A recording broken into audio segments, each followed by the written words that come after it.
Next क्या है, impact of globalisation on women. ठीक है ना, वुमेन पर क्या ग्लोबलाइजेशन अफेक्ट करता है। आपको पता है कि ग्लोबलाइजेशन हर एक मतलब हर एक ग्रुप्स पर अफेक्ट करता है ना, चाहे वो ओल्ड एज ले लो, ओल्ड एज वाला भी हमने देखा था फैमिली स्ट्रक्चर जब पढ़ रहे थे उस समय, है ना। वहीं पर अगर मैं आपको वुमेन ले लो, आप वुमेन ले लो, चिल्ड्रन पर ले लो, सब पर ही अफेक्ट करता है। लेकिन हम वुमेन को क्यों पढ़ रहे हैं, क्योंकि भाई यूपीएससी इस चीजों पर बहुत फोकस करती है। ठीक है ना, कि भाई इसका इम्पैक्ट यहाँ पर क्या हो गया, वुमेन पर क्या है, जो वल्नरेबल होते हैं ना, कुल मिलाकर उन पर आपको ज्यादा फोकस करना है। ठीक है ना, तो वही आपको समझना है कि भाई आप इसमें भी आप देखोगे कि इसका जो इम्पैक्ट पड़ रहा है वो सोशल स्फीयर पर कैसे पड़ रहा है ना, और इकोनॉमिक स्फीयर पर क्या हो गया, कैसे उनको इम्पैक्ट पड़ रहा है ना। फिर आप इसमें देखोगे कि भाई पॉजिटिवली कैसे इम्पैक्ट कर रहा है और नेगेटिवली कैसे इम्पैक्टेड कर रहा है, समझा गया। तो याद रखना कि देखेंगे, चलो खैर देख लेते हैं कि क्या है उसके पॉजिटिव्स क्या हैं और नेगेटिव्स क्या हैं, है ना। अब एक बात बताओ, ग्लोबलाइजेशन के कारण जो पेट्रियार्की सोसाइटी थी उसको उसने टच किया कि नहीं किया। हाँ, जो डेवलपिंग वर्ल्ड है उसमें जो पेट्रियार्की सोसाइटी स्टैब्लिश थी उसको ग्लोबलाइजेशन ने हिट किया। उसके कारण उसका रिजल्ट था, जो पेट्रियार्की सिस्टम को उसने हिट किया, तो भाई इकोनॉमिक स्फीयर में, है ना, और जो सोशल स्फीयर है उनमें ही, उन दोनों में ही आपको इसका रिजल्ट देखने को मिलेगा, समझेगा। उसके साथ साथ जो मल्टी नेशनल जो ऑर्गेनाइजेशंस होती हैं उनका भी बहुत ज़्यादा रोल है वुमेन को लेकर के। तो वही हम चीज़ों को देख लेते हैं, क्या है पॉजिटिव्स क्या है और नेगेटिव्स क्या है। अगर मैं बात करूँ आपकी पॉजिटिव्स की, तो पॉजिटिव में सबसे पहला एक बात बताओ, पॉजिटिव्स में आप क्या बताओगे वुमेन के लिए क्या हो गया। तो वुमेन के लिए जो कम्युनिकेशन लाइंस थी वो खुल गई हैं, है ना। उन ज़्यादा से ज़्यादा उनके पास इकोनॉमिक अपॉर्चुनिटीज अब बढ़ गई हैं, है ना। वो ज़्यादा से ज़्यादा अब लेबर फोर्स पार्टिसिपेशन उनका होने लगा है। सबसे पहला पॉइंट यही होगा। सबसे पहला पॉइंट क्या बोल रहा हूँ, ओपन हो गया है। क्या ओपन हो गया है कि ये जो कम्युनिकेशन लाइंस होती हैं उन्होंने क्या कर दिया है, ओपन कर दिया है, किसके लिए, वुमेन के लिए। इससे क्या हो रहा है, जो ज़्यादा से ज़्यादा कंपनीज हो रही हैं, वर्ल्ड में फैल रही हैं, उसके साथ साथ ज़्यादा से ज़्यादा इकोनॉमिक अपॉर्चुनिटीज बनती जा रही है, किसके लिए, वुमेन के लिए। उससे हो क्या रहा है कि ज़्यादा से ज़्यादा वुमेन जो वर्कफोर्स का पार्ट बनते जा रही हैं, समझ में आ गया। नेक्स्ट क्या है कि जैसे जैसे जॉब्स आपकी बढ़ती जा रही हैं और उसमें भी हाई पे जॉब्स भी बढ़ रही है, तो उससे क्या हो रहा है, सेल्फ कॉन्फिडेंस आ रहा है और सेल्फ इंडिपेंडेंट हो जा रही है वुमेन। ये दूसरा पॉइंट हो गया। थर्ड पॉइंट क्या बोल रहा हूं मैं कि जैसे जैसे अर्बनाइजेशन बढ़ता जा रहा है ना, वैसे वैसे वुमेन का कंसंट्रेशन बढ़ता है काहे पर, अर्बन एरियाज में। इससे क्या हो रहा है, वुमेन और इंडिपेंडेंट होती हैं और सेल्फ सफिशिएंट होती हैं। ये आपका थर्ड पॉइंट हो गया। मतलब क्या बोल रहा हूँ, it has increase the rate of urbanisation, है ना। उसके कारण क्या हो रहा है, women in urban areas have become more independent and self reliant, समझा क्या। इसके पहले क्या बताया मैंने आपको कि new jobs for women are increasing, therefore opportunities for higher पे।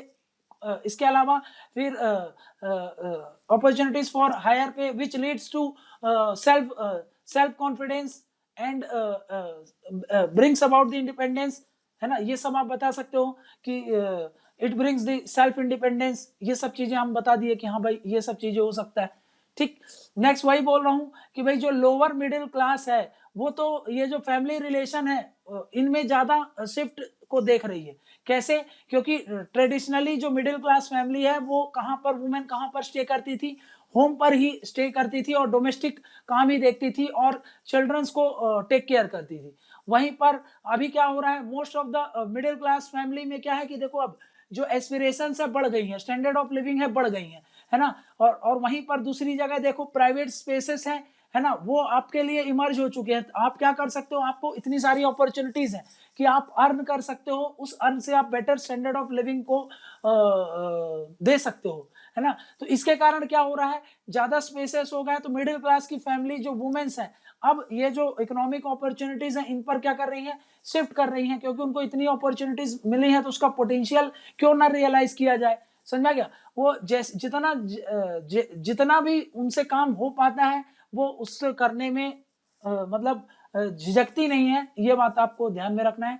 इससे क्या हो रहा है, लेबर फोर्स पार्टिसिपेशन हो रहा है, इकोनॉमिक एक्टिविटीज को बढ़ावा मिल रहा है, और उसके साथ साथ वुमेन क्या हो रही है, सेल्फ डिपेंडेंट हो रही है। सेल्फ डिपेंडेंट के साथ साथ क्या हो रही है कि सेल्फ डिपेंडेंट हो गई हैं, अपने पैर पर खड़ी हो गई हैं, सेल्फ सफिशिएंट हो गई हैं। ये सारे जो फैंसी पॉइंट आप जानते हो सब लिख सकते हो, ठीक है ना। इसके साथ साथ एक बात बताओ मेरे को, नेक्स्ट पॉइंट क्या बोल रहा हूं कि भाई जैसे ग्लोबलाइजेशन आया तो उसको नहीं लगता कि आइडियाज का भी जो ट्रांसफॉर्मेशन होता है, वेस्टर्न आइडियाज भी तो यहाँ पर आते हैं, मॉडर्न आइडियाज भी तो यहाँ पर आते हैं। तो इसके कारण क्या हो, जो फेमिनिस्ट मूवमेंट होते हैं वो भी तो बढ़ रहे हैं, है ना। क्योंकि फेमिनिस्ट मूवमेंट सिर्फ बढ़ नहीं रहे हैं और ये स्प्रेड भी हो रहे हैं पूरे इंडिया में। लेंथ, जो लेंथ ले लो आप, ब्रेथ ले लो, throughout the length and breath इनका स्प्रेड हो रहा है। समझ में गया क्यों? क्योंकि क्यों हो रहा है ये सब चीजों? क्योंकि वेस्टर्न आइडियाज आ रहे हैं, मॉडर्न आइडियाज आ रहे हैं, एजुकेशन सिस्टम चेंज हो रहा है ना, लिबरल सोसाइटी हो रही है, कंजर्वेटिव जो पहले थी अब उन सब चीजों को ब्लो कर दिया गया है, ठीक है ना। इससे क्या हो रहा है, वुमेन मोर वोकल हो रही है अबाउट देयर आइडियाज, है ना। तो वही मैं बोल रहा हूँ, feminist movement has spread to India due to globalisation making women more vocal about their ideas, ठीक है ना। यही है इसका एसेंस। नेक्स्ट क्या बोल रहा हूं कि भाई एक बात बताओ, ग्लोबलाइजेशन के कारण एजुकेशन बढ़ा है कि नहीं वुमेन में? हाँ, एजुकेशन बढ़ा है। तो आपको नहीं लगता कि जब वुमेन में एजुकेशन बढ़ता है तो उससे क्या होता है, वुमेन की हेल्थ पर और उसके बच्चों की हेल्थ पर असर होता है इसका, क्योंकि अब वो उस हिसाब से डिसीजन लेती हैं। इनके कारण क्या हो रहा है, जो मैटरनल मोर्टेलिटी रेट थी, जो इन्फेंट मोर्टेलिटी रेट था, वो सब चीज भी क्या हो गया, रिड्यूस हो गया, है ना। उसके साथ साथ अब जब एजुकेशन सिस्टम बढ़ेगा, वुमेन एजुकेट होंगी, ये सब चीजें इंप्रूव होगी, तो सरकार को भी तो लगेगा कि यार ये सारी जो हेल्थ फैसिलिटीज है इन सबको आपको बढ़ावा देना है ना। इंस्टीट्यूशनल डिलीवरी हो, है ना, इनको टाइम टू टाइम काउंसलिंग हो इनकी, ये सब चीजों को बढ़ावा देने के लिए हेल्थ केयर फैसिलिटीज का भी इंप्रूवमेंट हो रहा है। समझा गया? तो ग्लोबलाइजेशन के कारण क्या हो रहा है, वुमेन से related health care facilities improve हो रही हैं, उसके कारण रिडक्शन हो रहा है maternal mortality rate, infant mortality rate में। ये सब चीजें आप बता दोगे, ठीक है ना। नेक्स्ट क्या बोल रहा हूँ कि भाई एनजीओ का रोल खूब बढ़ रहा है ना। एनजीओ ने वुमेन को, बहुत सारी वुमेन्स को स्किल प्रोवाइड किया है ना, उनको ट्रेनिंग दी है, उनको लिटरेसी इंप्रूवमेंट करने में बहुत बड़ा रोल प्ले किया है, वोकेशनल स्किल्स प्रोवाइड किया है। इन सब के कारण क्या हो रहा है कि भाई, और ये सब चीजें जो इंडिया में बहुत सारी एनजीओ इन पर काम करती हैं, उससे क्या हो रहा है, वुमेन का एम्पावरमेंट हो रहा है। अब याद करो वुमेन एम्पावरमेंट का डायमेंशन मैंने आपको क्या बताया था, कब बोलते हैं हम वुमेन एम्पावरमेंट, उससे कनेक्ट करो इसको, ठीक है ना। तो यहां पर हमने बता दिया कि हाँ भाई ऐसा हो गया, ठीक है ना। अब देखो ग्लोबलाइजेशन के कारण क्या हो रहा है, इंडिपेंडेंस बढ़ गया है वुमेन का, स्पेशली अर्बन एरियाज में। इसके कारण क्या हो रहा है, वुमेन क्या हो रहा है, इंडिपेंडेंट हो गई है और वो सेल्फ सफिशिएंट हो गई है। अब वो हर चीज के लिए दूसरों पर डिपेंडेंट नहीं होती। सबसे बड़ी बात, सबसे इंपॉर्टेंट पॉइंट यही है। इससे क्या हो रहा है, इसके साथ साथ आइडियाज भी उनके अंदर बढ़ रहे हैं, अब वो लिबरल भी हो रही है। इसी के साथ साथ इंटरकास्ट मैरिज बढ़ रहा है, अब वो सिंगल मदर्स हो रही हैं। सिंगल मदर्स के साथ साथ लिव इन रिलेशनशिप भी देखने को मिलते हैं, है ना भाई। जैसा उनको रहना है अपने हिसाब से, इंडिविजुअलिज्म पर ज्यादा फोकस करके उनको जैसा कंफर्टेबल लगे वो वैसा रह सकती हैं। ये सब चीजें उनके लिए इजी कर दिया गया। ग्लोबलाइजेशन के कारण क्या हो रहा है, अब उनका सरेंडर एटीट्यूड नहीं रहा। सरेंडर एटीट्यूड नहीं रहा मतलब अब वो क्या हो गया, सबमिसिव नहीं रहेंगी, असर्ट करेंगी अपने आप को। इसी के कारण क्या हो रहा है, चांसेस ऑफ डिवोर्स भी बढ़ते जा रहे हैं। खैर वो नेगेटिव पॉइंट में आ जाएगा, बट तो मोटा मोटा अपने दिमाग में ये सब चीजें रखो, ठीक है ना। क्लियर है ना। नेक्स्ट क्या बोल रहा हूँ, जो वुमेन है कहाँ की, रूरल एरियाज में, वहां पर भी देखो बहुत सारे एनजीओ का पेनिट्रेशन हो रहा है, मीडिया का पेनिट्रेशन हो रहा है, वहां पर भी सेल्फ कॉन्फिडेंस बढ़ रहा है, सेल्फ हेल्प ग्रुप्स का प्रमोशन हो रहा है ना। वहां पर भी वुमेन सब क्या कर रहे हैं, अपने राइट्स के लिए फाइट करती हैं। इसमें सिविल सोसाइटी ऑर्गेनाइजेशन, एनजीओ, और वहीं पर इकोनॉमिक अपॉर्चुनिटीज प्रोवाइड करने के लिए, याद करो सेल्फ हेल्प ग्रुप्स में क्या क्या पढ़ा था हम लोगों ने, उनका भी रोल बढ़ता जा रहा है और वुमेन के लिए अच्छा अच्छा होते जा रहा है। ये सब आप बता दोगे, समझा गया ना। नेक्स्ट, एटीट्यूड ऑफ वुमेन भी चेंज हो गया है। कैसे कि अब एक्सेप्टेंस ऑफ वेस्टर्न क्लोथ्स हैं वो हो गए हैं, है ना। डेटिंग कॉमन हो गई है अर्बन एरियाज में, है ना। जो कॉन्ट्रासेप्शन है उनका बढ़ावा हो गया है, ठीक है ना। रूरल एरियाज में भी ये देखने को मिलता है, अर्बन एरियाज को भी ये देखने को मिलता है, समझ में। तो भाई पहले क्या हो रहा था कि कॉन्ट्रासेप्शन वगैरह की प्रॉब्लम रहती थी, तो उसके कारण क्या होता थी कि जो वुमेन है उसकी हेल्थ को प्रॉब्लम हो जाती थी, समझ में आ गया। उसके साथ साथ जो एबॉर्शन के केसेस थे वो जो इलीगल एबॉर्शन होते थे वो सब चीजें होती रहती थी, लेकिन अब क्या हो गया कि कॉन्ट्रासेप्शन वगैरह का ये पेनिट्रेशन अच्छा खासा हो गया है और वुमेन अपनी चॉइस कर सकती हैं अपने हिसाब से, जब उनको प्रेगनेंसी वो करनी है, अडॉप्ट करनी है, तब वो कर सकती हैं, नहीं तो मतलब बहुत सारी चॉइसेस अब वुमेन के पास आ गई हैं। कुल मिलाकर के ये देखना मेन फोकस क्या है, देखना इंडिपेंडेंट हो गई हैं, किसी पर डिपेंडेंट नहीं है, असर्टिव हो गई हैं, सरेंडर एटीट्यूड चेंज हो गया है ना, इकोनॉमिक अपॉर्चुनिटीज बढ़ गई हैं, सोशल स्फीयर में भी आपको देखो कि उनका रोल बढ़ गया है, इकोनॉमिक में तो रोल बढ़ ही गया है। ये सब चीजें आप पॉजिटिव्स में बता दोगे। वहीं पर आप देख लेते हैं नेगेटिव्स में क्या है। नेगेटिव्स में क्या बोलोगे आप कि भाई देखो हम बात तो करते हैं कि एम्प्लॉयमेंट अपॉर्चुनिटीज तो बढ़ी हुई है, लेकिन याद रखो कि ये ज्यादातर काहे किस सेक्टर में बढ़ी है, ये सब जो बढ़ी है वो है आपका जो लो पेइंग जॉब्स होती हैं उनमें, है ना, पिंक कॉलर जॉब्स होती हैं उनमें, क्योंकि अभी भी ग्लास सीलिंग इफेक्ट तो है ही। ग्लास सीलिंग इफेक्ट के कारण क्या हो रहा है कि उनको लो पेइंग जॉब्स मिलती है ना भाई, जितना वो काम कर सकती हैं, एक तो वो अंडर एम्प्लॉयड भी रहती हैं पहली बात, और दूसरा क्या है कि उनको जितना पैसा मिलना चाहिए वो नहीं मिलता, क्योंकि मोस्ट ऑफ द वुमेन हमने क्या देखा था कि वो अनऑर्गेनाइज सेक्टर में है ना, बहुत कम जॉब है जो बहुत हाई पे जॉब्स होती हैं वुमेन के लिए, वहां पर अगर हम रेशियो देखें तो बहुत कम है। उसके कारण क्या हो रहा है कि लो पेइंग जॉब्स ही ओवर क्राउडेड हो गई हैं। उसके साथ साथ यहाँ पर सोशल सिक्योरिटी नहीं है ना, सोशल सिक्योरिटी मतलब उनको भाई पेंशन की सुविधा होनी चाहिए, ये सब नहीं है ना, उनको जो अलग अलग तरीके का जो इंश्योरेंस होते हैं वो सब चीजें नहीं मिल पाती, तो जो सोशल सिक्योरिटी है वो नहीं है, प्लस इनका कंसंट्रेशन क्या है, क्राउडेड है कहाँ पर, लो पेइंग जॉब्स में, समझ में। अब क्या हो रहा है इसके कारण, देखो वुमेन का हम बोल रहे हैं कि भाई डेवलपिंग कंट्रीज में वर्कफोर्स तो इंक्रीज हो गया, बट वहीं पर अगर हम देखें उनकी जो डोमेस्टिक रेस्पॉन्सिबिलिटी होती है वो भी आपकी थोड़ा सा गड़बड़ा गई है ना, कि भाई अब डोमेस्टिक रेस्पॉन्सिबिलिटीज थोड़ा सा कम देखने को मिलती है। मैंने बोला था ना कि पहले मदर का रोल बहुत होता था सोशलाइजेशन में, है ना, नर्चरिंग करने में अपने बच्चे को, लेकिन अब ये सब चीजें का रोल कहाँ पे लिया जा रहा है, क्रेच फैसिलिटीज में। तो भाई इसके कारण क्या हो रहा है, इसके कारण क्या हो रहा है कि भाई वो उतना ज्यादा टाइम अपने बच्चे को नहीं देख पाती, और अपने जो घर के बुजुर्ग लोग हैं उनको वो टाइम नहीं दे पाती, ये एक नेगेटिव एस्पेक्ट हो गया वुमेन का। उसके साथ साथ मैं क्या बोल रहा हूँ, डुअल बर्डन बढ़ गया वुमेन पर। डुअल बर्डन बढ़ जाने का मतलब, चलो कई लोग क्या करते हैं, फैमिली को भी देखते हैं और कमाई भी करते हैं, तो इसके कारण क्या हो गया कि पूरे वक्त उन पर मेंटली टेंशन ही रहता है, समझ में क्या, जॉब का टेंशन और फैमिली डोमेस्टिक काम का टेंशन, जॉब से आएंगी और यहाँ पर फैमिली के पेम्परिंग में लग जाएंगी, उसके कारण क्या हो रहा है पूरे समय उन पर साइकोलॉजिकल प्रेशर बना रहता है, समझ में क्या। तो ये सब चीजें हो गई हैं, तो डुअल बर्डन बढ़ गया वुमेन का। ये नेक्स्ट बता सकते हो, मतलब वुमेन की जो सफरिंग हो गई है टू फोल्ड हो गई है ना, मतलब TWO वाला टू फोल्ड, टू फोल्ड मतलब डोमेस्टिक उनका प्रेशर बढ़ गया है और वर्कलोड भी बढ़ गया है, समझे ना, ठीक है ना। वहीं पर वहीं पर मैं आपको क्या बोलूं कि भाई जो एक्सप्लॉइटेशन है वुमेन का वर्क प्लेस पर वो भी बहुत ज्यादा बढ़ गया है। आप देखोगे कि सेक्सुअल हरासमेंट होता है उनका, ये सब मैंने आपको बताया था, वर्क प्लेस पर, पब्लिक प्लेस पर, है ना, क्योंकि वो ज्यादा एक्सपोजर हो गई हैं, अब ज्यादा एक्सपोजर हो गई हैं, उसके साथ साथ वो ज्यादा इंटरेक्शन हो गया है उनका लोगों के साथ, तो इससे क्या हो रहा है, चांसेस ऑफ जो उनका एक्सप्लॉइटेशन है वो बढ़ गया है। एक्सप्लॉइटेशन सारे सेंस में, है ना, सेक्सुअल एक्सप्लॉइटेशन हो रहा है उनका, प्लस फिजिकल एक्सप्लॉइटेशन हो रहा है, मेंटल एक्सप्लॉइटेशन हो रहा है, बहुत तरीके का एक्सप्लॉइटेशन वो फेस करती है, समझा गया ना। देखो एक चीज और समझो कि भाई अभी क्या हो रहा है कि भाई मैंने आपको क्या बताया था, एक पॉइंट याद करो कि ये ग्लोबलाइजेशन का एरा है, कंज्यूमरिज्म का एरा है, कमोडिफिकेशन का एरा है, तो इसमें क्या हो रहा है, वुमेन को एज अ, मैंने आपको बताया था ना, कमोडिटी देखा जाता है, तो भाई वुमेन का कमोडिफिकेशन हो गया है ना, सोशल मीडिया यूज करती है, उसको मैंने आपको याद करो बताया था, है ना, सोशल मीडिया इसको कैसे दिखाएगी, मीडिया कैसे दिखाएगी, एक्स का एडवर्टीजमेंट याद करो, मैंने आपको बताया था कि एडवर्टीजमेंट देख लो आप कि कैसे दिखाए जाते हैं, मूवीज देख लो आप, मूवीज में वुमेन को एज अ कमोडिटी दिखाया जाता है। इसके कारण क्या हो रहा है, इसके कारण और मैंने आपको बताया कि वायलेंस अगेंस्ट वुमेन बढ़ रहा है, समझ में क्या। तो ग्लोबलाइजेशन के कारण कमोडिफिकेशन हो रहा है वुमेन का, कमोडिफिकेशन के कारण वायलेंस बढ़ रहा है वुमेन का, ये सब मैंने आपको बता ही दिया, समझ में क्या ना, क्लियर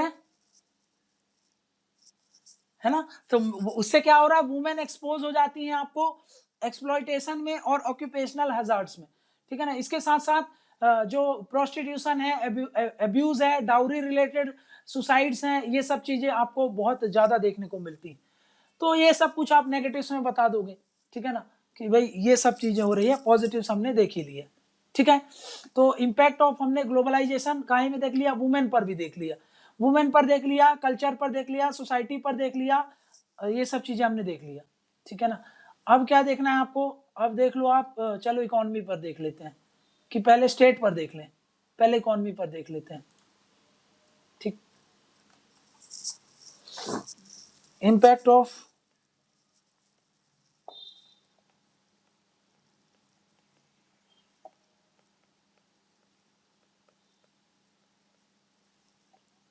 ऑन इकोनॉमी।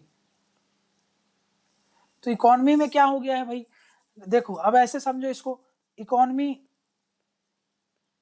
ये है, जब इस पर इंपैक्ट पड़ता है ग्लोबलाइजेशन का, तो आपकी इकोनॉमी कैसी होती है, लिबरलाइज्ड होती है, आपकी इकोनॉमी कैसी होती है, कैपिटलाइज्ड हो जाती है,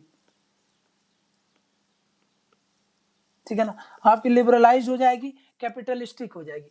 अब इसका इम्पैक्ट क्या पड़ता है कि भाई पहला इम्पैक्ट ये होगा कि जो जॉब्स की नंबर हो जाएगी, जॉब्स होंगी, जॉब्स का जो संख्या है वो बढ़ती जाएगी, है ना, क्योंकि भाई इससे क्या होगा, फॉरेन कंपनीज आपके देश में आएंगी, तो आपके देश की इकोनॉमी बढ़ेगी, आपके देश की इकोनॉमी बढ़ेगी, एफडीआई आई रही है ना, एफडीआई आ रही है, तो इससे जॉब क्रिएशन होगा, जॉब क्रिएशन होगा प्लस डाइवर्सिफिकेशन होगा आपके सेक्टर का, उसके कारण क्या होगा, रैपिड ग्रोथ होगा सर्विस सेक्टर का, इंडस्ट्रियल सेक्टर का, है ना, और उसके कारण क्या होगा कि भाई इकोनॉमिक जो जॉब्स है वो सब चीजें आपका इंक्रीज होगी, समझ में गया। अब जॉब इंक्रीज होंगी तो उसके कारण क्या हो रहा है, देखो आपकी जब इकोनॉमीज में डाइवर्सिटी होगी, जॉब सबके पास होंगी, तो क्या होगा, दूसरा पॉइंट आप बोल सकते हो कि चॉइसेस टू कंज्यूमर बढ़ जाएंगे, है ना, चॉइसेस टू कंज्यूमर्स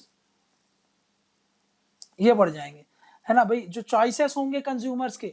अब देखो ग्लोबलाइजेशन क्या करेगा, कंज्यूमर प्रोडक्ट्स को बूम कर देगा मार्केट में, है ना। अब आपके पास जो सेलेक्टिंग चॉइस होगी किसी भी गुड्स को लेकर के, वो बहुत तरीके की होगी। जैसे आपको नूडल्स ही खाना है तो भाई आपको टॉप रेमन से लेकर के मैगी का ले लो आप, है ना, फिर yippee वगैरह दुनिया भर की आपको मिल जाएंगे, आपकी चॉइस क्या हो गई, बढ़ गई है, समझने का, आपको डाइवर्सिटी मिलने लगती है जब क्या होता है। और याद रखो कि भाई कंपटीशन बढ़ता है, ठीक है ना, तीसरा क्या है कि कंपटीशन बढ़ता है ना, कंपटीशन बढ़ता है कंपनीज के बीच में, तो उसके क्या कारण आता है, प्राइस क्या होते हैं, कम रहते हैं, हर कंपनी कम से कम प्राइस रखने का कोशिश करता है, समझ में क्या। इसके साथ साथ देखो कि भाई जब इकोनॉमी बढ़ती है तो क्या होता है, चौथा पॉइंट कि भाई इसके कारण डिस्पोजेबल इनकम बढ़ती है, डिस्पोजेबल मतलब आप खर्चा ज्यादा करते हो, है ना, आपकी जो डिस्पोजेबल इनकम है वो बढ़ती है, समझ में क्या, क्योंकि पीपल्स, अब देखो अर्बनाइजेशन ज्यादा हो रहा है ना, अर्बनाइजेशन ज्यादा के साथ साथ क्या हो रहा है, हाई पेइंग जॉब्स भी तो बढ़ रही हैं, तो उसके कारण स्टैंडर्ड ऑफ लिविंग इंप्रूव होगा, आपकी लाइफस्टाइल इंप्रूव होगी, तो आप जो ये लाइफस्टाइल गुड्स होते हैं इनमें ज्यादा से ज्यादा पैसा खर्च करोगे, है ना। और वैसे भी मैंने आपको बताया कि ग्लोबलाइजेशन क्या करता है, कंज्यूमरिज्म को प्रमोट करता है, कंज्यूमरिज्म को प्रमोट करता है, तो उससे क्या होगा कि भाई आप क्या होगा, मटीरियलिस्टिक ज्यादा हो जाओगे, तो आप चाहोगे कि भाई मैं नाइकी का जूता पहनूं, लिवाइस का जीन्स पहनूं, समझा क्या, है? ये सब चीजें आपके दिमाग में आएंगी, तो उससे क्या होगा, आप स्पेंड ज्यादा करोगे, प्लस खाने में भी meat, egg, pulses, organic food, इन सब चीजों का कंजम्पशन बढ़ेगा, है ना, प्रोटीन इंटेक आप चाहोगे ज्यादा बढ़े आपकी बॉडी में, तो इन सब चीजों के कारण क्या होगा कि भाई आप ज्यादा से ज्यादा खर्च करोगे, और उसके कारण क्या होगा कि भाई डिस्पोजेबल इनकम बढ़ेगी, ठीक है ना। तो ये सब चीजें क्या होगा इसमें होगा। वहीं पर अगर मैं बात करूं आपको, ग्लोबलाइजेशन के कारण एक चीज और हो रहा है कि भाई हेल्थ केयर कॉस्ट भी बढ़ रहे हैं, ये बात भी आपको ध्यान में रखनी है, ठीक है ना, हेल्थ केयर कॉस्ट, ये सब चीजें आप थोड़ा सा दिमाग में रखो, ठीक। हेल्थ केयर कॉस्ट हो जाएगा, चाइल्ड लेबर का इश्यूज हो जाएंगे, ये सब आपको पता है कि चाइल्ड लेबर का इश्यूज हो जाएगा, चाइल्ड लेबर, ठीक है ना, क्योंकि भाई अब इकोनॉमी बूम आएगा तो भाई उसके कारण क्या हो रहा है कि इंडस्ट्री ज्यादा से ज्यादा सेटअप करती है, और ये फ्लेक्सिबल होते हैं चिल्ड्रन काम करने के लिए, बहुत सारी इंडस्ट्रीज होती हैं जो चिल्ड्रन रिक्वायर करती हैं, इनफैक्ट लॉ है इनसे डील करने के लिए, पर भी उनका मिसयूज होता है, ये सब तो आपको पता ही है, ठीक है ना। तो ये impact of globalisation on economy बता दोगे आप। वहीं पर अगर मैं बात करूं आपको कि भाई आप एक बात बताओ कि impact of globalisation on agriculture, कैसे एग्रीकल्चर पर क्या इम्पैक्ट करेगा। तो याद करो, आपको क्या बताना है कि भाई पेनिट्रेशन बढ़ रहा है, किसका पेनिट्रेशन बढ़ रहा है, काहे का पेनिट्रेशन बढ़ रहा है, आपका टेक्नोलॉजी का, है ना, टेक्नोलॉजी का। हाई यील्ड सीड्स होती हैं, है ना, हाई यील्ड वैरायटी के जो सीड्स होते हैं, है ना, जो इंसेक्टिसाइड्स है, इंसेक्टिसाइड है, पेस्टिसाइड्स है, इनका कंजम्पशन बढ़ रहा है। इसके साथ साथ मैकेनाइजेशन ऑफ एग्रीकल्चर हो रहा है। मैकेनाइजेशन ऑफ एग्रीकल्चर मतलब मशीनीकरण हो रहा है ना, ये सब चीजें हो ही रहा है। मैकेनाइजेशन ऑफ एग्रीकल्चर हो रहा है, ये आपको पता है। इससे क्या हो रहा है, एग्रीकल्चरल प्रोडक्टिविटी बढ़ रही है ना, प्रोडक्टिविटी बढ़ रही है, प्रोडक्टिविटी बढ़े। समझा क्या, याद करो ग्रीन रेवोल्यूशन वाला एंगल और उसको यहाँ से जोड़ दो कि भाई एग्रीकल्चरल प्रोडक्टिविटी बढ़ रही है। एग्रीकल्चरल प्रोडक्टिविटी के साथ साथ क्या बता दोगे आप कि भाई जो उसको क्या बोलते हैं, चलो ठीक है जो भी हो। इसके साथ साथ देखो अब क्या हो गया, एग्रीकल्चर का जो पैटर्न है वो भी चेंज हो रहा है ना। एग्रीकल्चर पैटर्न क्या है, अब प्लांटेशन एग्रीकल्चर ज्यादा हो रहे हैं, प्लांटेशन बढ़ावा मिल रहा है ना, कैश क्रॉप ज्यादा उगा रहे हैं लोग, है ना, कैश क्रॉप ज्यादा है। पहले अर्लियर क्या होता था, सबसिस्टेंस था, अब सबसिस्टेंस नहीं है, कमर्शियल फार्मिंग होती है ना, कमर्शियल फार्मिंग है, ठीक है ना, कमर्शियल फार्मिंग किए जाते हैं, ठीक। लेकिन वही नेगेटिव्स में क्या बताओगे कि रीजनल डिस्पैरिटीज हैं, इनको लेकर के रीजनल डिस्पैरिटीज हैं। पेनिट्रेशन एक चीज और बता सकते हो, इंश्योरेंस पेनिट्रेशन भी बढ़ा है, इंश्योरेंस पेनिट्रेशन। उसके साथ साथ टेक्नोलॉजी जैसे कि ड्रिप इरिगेशन टेक्नोलॉजी, मतलब इरिगेशन टेक्नोलॉजी जो होती है ना, इरिगेशन टेक्नोलॉजी वो भी बढ़ी है, इरिगेशन टेक्नोलॉजी वगैरह इंप्रूव हो रही है ना। इरिगेशन टेक्नोलॉजी मतलब क्या है कि भाई यहाँ से क्या हो रहा है आपको कि भाई अब जो ये था आपका कि भाई जैसे ड्रिप इरिगेशन को यूज करते हैं वो, तो मतलब ये सब जो एडवांस टेक्नोलॉजी है उसको यूज करते हैं। मैकेनाइजेशन में मतलब जैसे ट्रैक्टर वगैरह यूज करना, है ना, ट्रैक्टर, थ्रेशर वगैरह यूज करना, ठीक है ना, ये सब आप बता सकते हो, थ्रेशर वगैरह का यूज करते हैं, ठीक है। और उसके साथ साथ high yield variety seeds use करते हैं, और उसके कारण क्या हो रहा है, यहाँ पर एग्रीकल्चर पैटर्न चेंज हो गया है, प्लांटेशन एग्रीकल्चर ज्यादा होते हैं, कैश क्रॉप होते हैं, कमर्शियल फार्मिंग की जाती है ना, ये सब आपको बता ही दिया मैंने, ठीक। तो ये सब चीजें आप बता दोगे, क्लियर है। इसको और एक्सप्लेन करूं मैं कि आप इसमें समझ रहे हो कि क्या इसमें करना है, ठीक है ना। जैसे कि और 3-4 पॉइंट फटाफट देख लो, मैं आपको समझा दे रहा हूँ, फिर एग्रीकल्चर से रिलेटेड आएगा तो आप बता सकते हो, ठीक है ना। जो ट्रेडिशनल हाँ क्रॉप कैश क्रॉप होते हैं ना, जैसे कि कैश क्रॉप में जैसे कि आप बता दो कि भाई टोबैको वगैरह, क्रैश ग्लोबलाइजेशन आने के कारण जैसे टोबैको हो गया, है ना, टोबैको हो गया, उसके साथ साथ टी हो गया, ठीक, उसके साथ साथ ये जो आपका कॉटन हो गया, ये सब इंडिया बहुत ज्यादा एक्सपोर्ट करता है इसको, है ना, इसके जो एक्सपोर्ट हो गए हैं वो आपके बढ़ गए हैं, ठीक है ना। खैर टी को प्लांटेशन में ले लेते हैं अपन, इसको यहाँ पे रहने दो, ठीक है ना। उसके कारण क्या हो रहा है, प्लांटेशन क्रॉप्स भी बढ़ रहे हैं, प्लांटेशन क्रॉप्स जैसे टी कॉफी, इसके साथ साथ रबड़, है ना, यहाँ पर शुगर केन लिख लो आप, शुगर केन, इन सब चीजों का ग्लोबल एक्सपोर्ट बढ़ा है हमारा। क्यों, क्योंकि हमने अपनी इकोनॉमी को क्या कर दिया, इंटीग्रेट कर दिया वर्ल्ड की इकोनॉमी से, तो इनका जो एक्सपोर्ट है वो बढ़ गया। वहीं पर एक चीज और याद रखना है, ग्लोबलाइजेशन के कारण क्या हो गया, जो इनपुट्स हो गए ना, इनपुट्स जो है वो बढ़े हैं। इनपुट्स मतलब किसी भी चीजों को उगाने में जो हम यूटिलाइजेशन करते हैं, जैसे कि फर्टिलाइजर हो गया, पेस्टिसाइड हो गया, वाटर हो गया, हाई यील्ड वैरायटी सीड्स हो गई, ये सब क्या है, इनपुट्स हो गए, ये बढ़ा है। इसी के कारण क्या हो गया, हमारा जो आउटपुट है ना, आउटपुट बहुत अच्छा देखने को मिल रहा है। ओवरऑल इसको क्या बोलेंगे, हमारी एफिशिएंसी धीरे धीरे करके बढ़ गई है ना, ग्लोबलाइजेशन आने के कारण। देखो पहले हम, ग्लोबलाइजेशन नहीं होता तो सोचो, पहले हम डिपेंडेंट रहते थे बाहर की कंट्रीज पर, है ना, लेकिन अब ग्लोबलाइजेशन के कारण, टेक्नोलॉजी के कारण अब हम सेल्फ डिपेंडेंट हो गए हैं और हम दूसरी कंट्रीज को एक्सपोर्ट करते हैं ये सब चीजें, ठीक है ना। तो वहीं पर बोल रहा हूँ, appropriate use of agricultural equipment है वो बड़ा है, समझ में आएगा। Efficient utilisation of farm inputs हो रहा है, समझ में आएगा। फार्मिंग एक फाइनेंशियली वायबल हो गया है, प्रॉफिटेबल हो गया है। पहले क्या हो रहा था कि ये सब चीजें प्रॉफिटेबल नहीं थी, वायबल नहीं थी, अब क्या हो गया, फार्मिंग एक प्रॉफिटेबल काम हो गया है, फार्मिंग एक फाइनेंशियली वायबल काम हो गया, समझ में गया ना। फार्म मैकेनाइजेशन हो गया, ये सब मैंने बता दिया।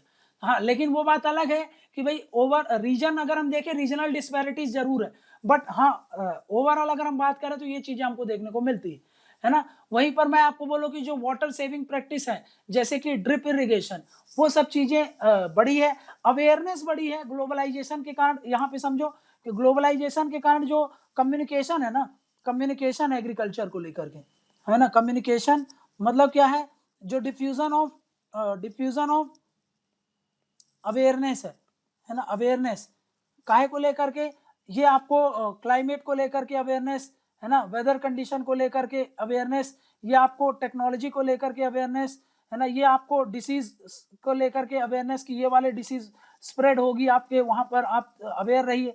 एसएमएस अलर्ट होते हैं, जो एसएमएस अलर्ट, टीवी एडवर्टीजमेंट है ना, टीवी एडवर्टीजमेंट। इसके साथ साथ अवेयरनेस काहे को लेकर के, जैसे सॉइल हेल्थ को लेकर के अवेयर करना, इन सब चीजों को लेकर के टीवी एडवर्टीजमेंट, एसएमएस अलर्ट, ये सब चीजें टाइम टू टाइम देने से क्या हो रहा है, लोगों में अवेयरनेस बढ़ रही है। इसके कारण क्या हो रहा है, इसके कारण जो इसी के कारण ही तो मैं आपको बताया कि भाई ये जो फार्मिंग है प्रॉफिटेबल है, फाइनेंशियली वायबल है, समझा क्या, कि वो जो बेस्ट प्रैक्टिसेस हैं, एडॉप्शन ऑफ बेस्ट प्रैक्टिसेस ये बढ़ाएं है ना, क्योंकि भाई हम अब सब कुछ इजीली डिफ्यूज कर सकते हैं सारी इंफॉर्मेशन है ना। इसके कारण, इन सब के कारण ही क्या है, अल्टीमेटली हमारी जो प्रोडक्टिविटी है वो इम्प्रूव हो गई, जो लॉस होता था, फार्म लॉस जो होता था वो कम हुआ है, प्रोडक्टिविटी बढ़ी है ना, प्रोडक्टिविटी इंक्रीज हुई है। ये सब चीजें आपको पता होनी चाहिए, ठीक है ना। वहीं पर मैं बात करूं, आपका जो शिफ्ट था है ना, जो पहले सबसिस्टेंस फार्मिंग थी, अब वो धीरे धीरे करके शिफ्ट हो रही। देखो अर्लियर क्या होता था, हम सबसिस्टेंस फार्मिंग करते थे सिर्फ अपने परिवार का मतलब पेट भरने के लिए, ठीक है ना, सबसिस्टेंस फार्मिंग होती थी। अब ये धीरे धीरे चेंज हो गई है, ग्लोबलाइजेशन आया यहाँ पर, ये है ग्लोबलाइजेशन। इसके आने के बाद क्या हो गया, कैपिटलिस्ट फार्मिंग होने लगी, कैपिटलिस्ट फार्मिंग होने लगा। उसके साथ साथ कॉन्ट्रैक्ट फार्मिंग होने लगा है ना। कॉन्ट्रैक्ट फार्मिंग समझते हो, जैसे कि मान लो ये आपकी जमीन है ना, ये आपकी जमीन है और ये है मैकडी है ना, मैकडोनल्ड वाला, इसको क्या चाहिए, फ्रेंच फ्राइज बनाने के लिए आलू चाहिए, ठीक है ना। तो ये इससे बात करेगा, ये अपने इसको क्या देगा, टेक्नोलॉजी देगा, अच्छी क्वालिटी के सीड्स देगा, ये इसको उगाएगा अपना फील्ड में, और जो भी कॉन्ट्रैक्ट में जो भी रेट पर इनका एग्री होगा, ये सारे आलू इसको सप्लाई कर देगा। इससे ये भी बच गया कि भाई इसका सामान नहीं बिकेगा, ऐसा इसको कोई डर नहीं है, इसको भी श्योरिटी हो गई कि मेरे को हर वक्त सप्लाई अवेलेबल रहेगी। तो इसमें दोनों के लिए विन विन सिचुएशन होती है, ठीक है ना। तो ये हो गया कॉन्ट्रैक्ट फार्मिंग। तो ये कॉन्ट्रैक्ट फार्मिंग वगैरह अब बढ़ गया है, ठीक है ना। नेक्स्ट क्या है, जो अब इधर पे समझो, ये है डेवलपिंग कंट्रीज है ना, और ये है डेवलप्ड कंट्रीज, ठीक। ये कहाँ से ज्यादा, ये इंडस्ट्रीज पर ज्यादा फोकस करते हैं है ना, ये इंडस्ट्रीज पर ज्यादा फोकस करते हैं, और ये सर्विस सेक्टर पर ज्यादा फोकस करते हैं। वहीं पर ये कहाँ पर ज्यादा फोकस है, एग्रीकल्चर ज्यादा होता है। तो यहाँ से यहाँ एग्रीकल्चरल प्रोडक्ट्स जाते हैं है ना, एग्री प्रोडक्ट्स और जो भी रॉ मटेरियल्स होते हैं है ना, वो यहाँ से यहाँ जाते हैं। मतलब क्या है, तो ये डेवलप्ड कंट्रीज ने भी इनके लिए काफी मार्केट को खोल के रखा है, प्लस इजी एक्सेस हो गया है। डेवलपिंग कंट्रीज के जो प्रोडक्ट होते हैं वो डेवलप्ड कंट्रीज में इजीली एक्सेसिबिलिटी उनको मिल जाती है ना। लेकिन याद रखना है कि भाई इतना इजी भी नहीं है। डेवलप्ड कंट्रीज क्या होती है कि भाई WTO का रूल्स बहुत ज़्यादा मिसयूज करती है। जैसे इंडिया के लिए आपने पढ़ा होगा कि sanitary and phyto sanitary requirement होते हैं। जैसे मैंगोज के लिए हुआ था, EU में जो मैंगोज बैन कर दिया गया था। कई बार डेवलप्ड कंट्रीज के स्ट्रिंजेंट नॉर्म्स होते हैं, वो हमारी जैसी कंट्रीज होती है वो फुलफिल नहीं कर पाती हैं, जिसके कारण उनको इसके मार्केट में क्या होती है, एंट्री नहीं मिल पाती। बट ओवरऑल देखें तो पहले से ग्लोबलाइजेशन के कारण क्या हो गया, एक्सेसिबिलिटी तो बढ़ गई है। कहां पर, ये जो आपके डेवलप्ड कंट्रीज के मार्केट होते हैं वहां पर, समझना क्या। अब बुरी चीजें क्या है कि भाई, बुरी चीजें ये है कि ग्लोबलाइजेशन के कारण आपको सीड चाहिए। अब ये सीड क्या हो गया, ये सीड की मोनोपोली हो गई, कुछ कंपनीज की मोनोपोली हो गई है। कैसे कि भाई अब जो सीड्स है वो वही पे आप जब अपने खेत में क्या करते हो, पहले क्या होता था कि हम कोई भी एग्रीकल्चरल एक्टिविटीज करते थे, तो जैसे मान लो कि हम कोई क्रॉप उगाए, उसके बाद हम क्या करते थे, उसके बीज बचा के रख लेते थे, उसको नेक्स्ट साइकिल में यूज कर लेते थे। लेकिन अब क्या करते हैं, हम ये हाई यील्ड वैरायटी सीड्स इन सबको यूज करते हैं। इसके कारण क्या हो रहा है, इसके कारण ये हो रहा है कि हम कंपनीज पर डिपेंडेंट हो जाते हैं। अब हम उसमें से अगर नेक्स्ट टाइम अगर हमको उगाना है, तो हम वो जो इस साल जो सीड बचे हुए थे उसको यूज नहीं कर सकते हाई यील्ड वैरायटी वाले। अब हमको फिर से जाना पड़ेगा, फिर से सीड खरीदना पड़ेगा। तो अब हम क्या हो गए, ट्रैप हो गए। अब हम पहले अगर ट्रेडिशनली देखें तो हम पुराने सीड से उगा सकते थे, अब ये पुराने सीड से नहीं उगने वाले हैं। पुराने सीड्स कौन से वाले, जो हाई यील्ड वाले हो, तो उनसे नहीं उगेगा। अब आपको नए क्रॉप्स उगाना है तो नया आपको पूरा जा करके वो लाना पड़ेगा। अब जब वो लाना पड़ेगा तो उसके कारण क्या होगा, आप डिपेंडेंट हो गए, कंपनीज की मोनोपोली स्टैब्लिश हो गई, और इनफैक्ट ये रेट्स हाई रखते हैं। जब इनकी मोनोपोली हो जाती है ना, तो ये अपने रेट्स को बढ़ा देते हैं। अब क्या हो गया, बढ़ा दो, कोई दिक्कत नहीं है, फार्मर तो आप पे डिपेंडेंट है, तो आप ही से लेगा, तो ये दिक्कत होती है। प्लस क्या होता है, डब्ल्यूटीओ का याद करो, डब्ल्यूटीओ का सब्सिडी वाला इशू है ना, वो इशू बना रहता है कि हम डेवलपिंग कंट्रीज को बोलते हैं कि आप एग्रीकल्चर रिलेटेड सब्सिडीज नहीं दे सकते। और वही याद करो, वो जो पेटेंट राइट्स वाला इशूज है, वो सब नेगेटिव में आप लिख सकते हो कि भाई सब्सिडीज क्या होता है, कि डब्ल्यूटीओ बोलती है कि आप इतना सब्सिडी नहीं दे सकते, इतना जैसे 10% वाला जो ब्रीच है ना, उसको नहीं तोड़ सकते। ये सब चीजें हमारे डेवलपिंग कंट्रीज में इम्पोज की जाती हैं, समझा क्या। प्लस क्या होता है, प्लस मैंने आपको बताया कि आईपीआर का इशू बना रहता है। आईपीआर का जो इशू है वो हमारे देश में बना हुआ है, ठीक है ना। वेस्टर्न कंट्री से कन्फ्लिक्ट होता है आईपीआर से रिलेटेड। ये सब चीजें क्या है, ये सब मैंने आपको बहुत अच्छे से आईपीआर वाले चैप्टर में बताया, आप वहां जाकर के देख लेना, ठीक है। और वहीं पर नेक्स्ट पॉइंट क्या देखें, और मैं समझ रहा हूँ कि ये सब आपने ऑलरेडी पढ़ा है, डब्ल्यूटीओ का सब्सिडी वाला इशू, ये सब आपस में ही एक पूरे पूरे चैप्टर है, इसीलिए मैं आपको सिर्फ यहाँ पर एक रिमाइंडर दे रहा हूँ। डिटेल में क्या है, अगर समझ में आया है आपको तो ठीक है, नहीं तो आप बता देना, आपको डिटेल में ये सब चीजें बता दी जाएंगी, ठीक है ना। वैसे भी ये सब चीजें हम देखेंगे धीरे धीरे करके आगे और भी डिटेल में, ठीक है।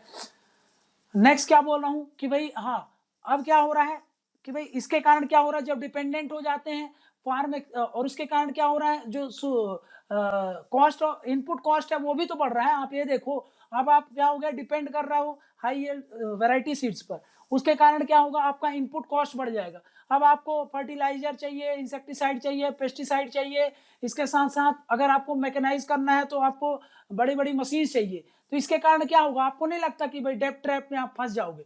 डेप्ट ट्रैप में फंस जाओगे तो लार्ज स्केल में सुसाइड भी तो होंगे, है ना, जो कि देखने को मिलते हैं कर्नाटक, हरियाणा, पंजाब में, और उसके साथ साथ सब ज्यादा महाराष्ट्र में आप देखे ही हो, क्योंकि इनको बर्डन हो जाता है हैवी लोन्स का, है ना। ये लोन ले लेकर के इतना बर्डन होते हैं, वो भी ये फॉर्मल चेन से नहीं लेते लोन, इनफॉर्मल सेक्टर से लेते हैं लोन।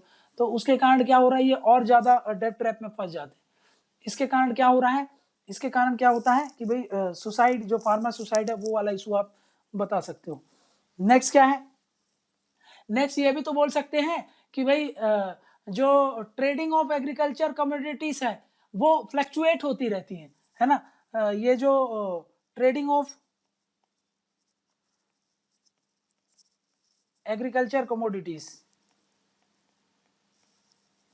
वो इंक्रीज हो गया है, वो काफी हद तक इंक्रीज हो गया है। लेकिन इसमें इशू ये रहता है कि फ्लक्चुएशन ऑफ प्राइस होता रहता है ना, फ्लक्चुएशन ऑफ प्राइस, तो कभी फायदा कभी नुकसान होते रहते हैं जो भी इसमें ट्रेड करते हैं, ठीक है ना। एग्रीकल्चरल कमोडिटीज का भी ट्रेड होता है, जैसे आप ये जानते हो ना कि भाई ये जो आपका शेयर मार्केट्स का ट्रेडिंग होता है, वैसे एग्रीकल्चरल कमोडिटीज का भी ट्रेडिंग होते हैं, उनमें भी प्राइस फ्लक्चुएशन होता रहता है, ठीक है ना। तो इसमें भी काफी फायदा और नुकसान होता रहता है। तो ये भी एग्रीकल्चर में ही, ग्लोबलाइजेशन का ही कारण ये सब चीजें हो रहा है। नेक्स्ट क्या बोल रहा हूं मैं, नेक्स्ट ये वाला पॉइंट तो सबको पता ही है, फेमिनाइजेशन ऑफ एग्रीकल्चर। ये तो मैंने आपको वुमेन वाले में बहुत अच्छे से समझाया था, है ना, कि फेमिनाइजेशन ऑफ एग्रीकल्चर मतलब क्या होता है, वुमेन का पार्टिसिपेशन बढ़ना, काहे में, पार्टिसिपेशन बढ़ना एग्रीकल्चर सेक्टर में। तो ये सब चीजें बढ़ा है, ये सब चीजें मैंने आपको बता ही दी थी, है ना। ये सब वुमेन वाले चैप्टर में जब पढ़ा रहा था मैंने आपको, तो बता ही दिया है, समझा क्या, क्लियर है ये।